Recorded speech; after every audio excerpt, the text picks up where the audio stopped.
નમસ્કાર મિત્રો, કેમ છો આપ સૌને મારા જય શ્રી કૃષ્ણ. મિત્રો, આજે હું તમારી સમક્ષ લો ઓફ એટ્રેક્શનની સૌથી પાવરફુલ ટેકનિક લઈને આવી છું અને એ ટેકનિકનું નામ છે 369 ટેકનિક. આને નિકોલા ટેસ્લા ટેકનિક પણ કહેવામાં આવે છે. આ ટેકનિકને નિકોલા ટેસ્લા ટેકનિક કેમ કહેવામાં આવે છે?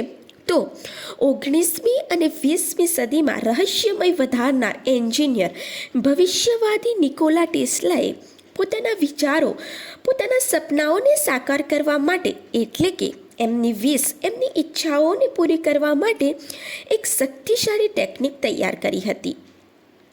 એમનું કહેવું હતું કે જો કોઈ માણસ આ નંબરની અદ્ભુત શક્તિ અને રહસ્યને જાણી લેશે તો સમજી જાઓ કે એમણે બ્રહ્માંડની ચાવીને શોધી કાઢી છે, એટલે કે ખરેખર આ અદ્ભુત રીતે કાર્ય કરે છે.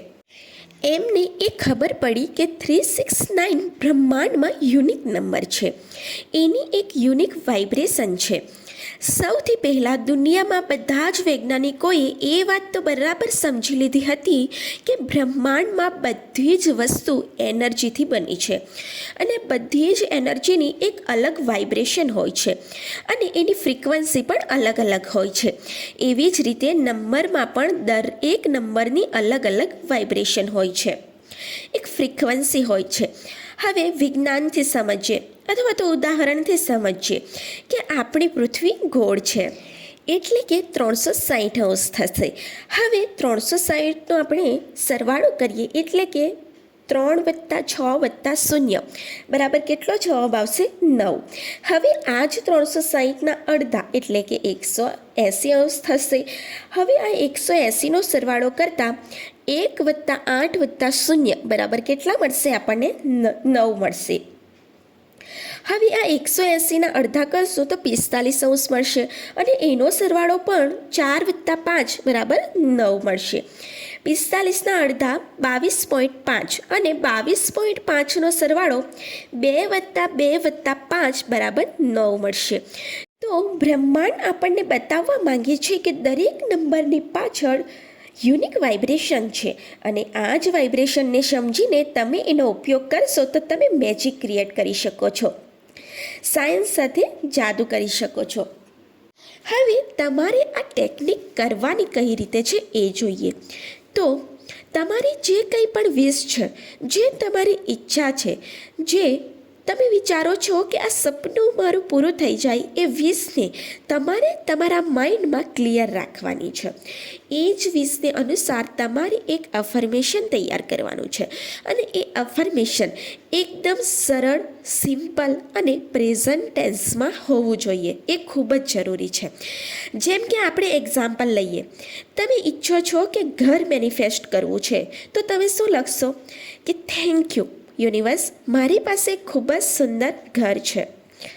હવે તમે ઈચ્છો છો કે સ્પેસિફિક પર્સનને મેનિફેસ્ટ કરવું છે અથવા તો એમની સાથે મેરેજ કરવા છે, તો તમે લખશો કે થેન્ક યુ યુનિવર્સ, મારા સ્પેસિફિક પર્સન સાથે મેરેજ થઈ ગયા છે.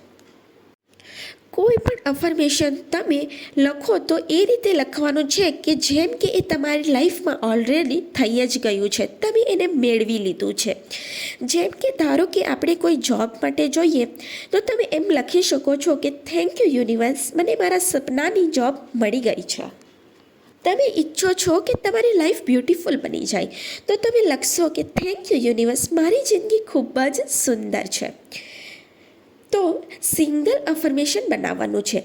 અફર્મેશન 1 થી 1.5 લાઇનથી વધારે ન હોવું જોઈએ.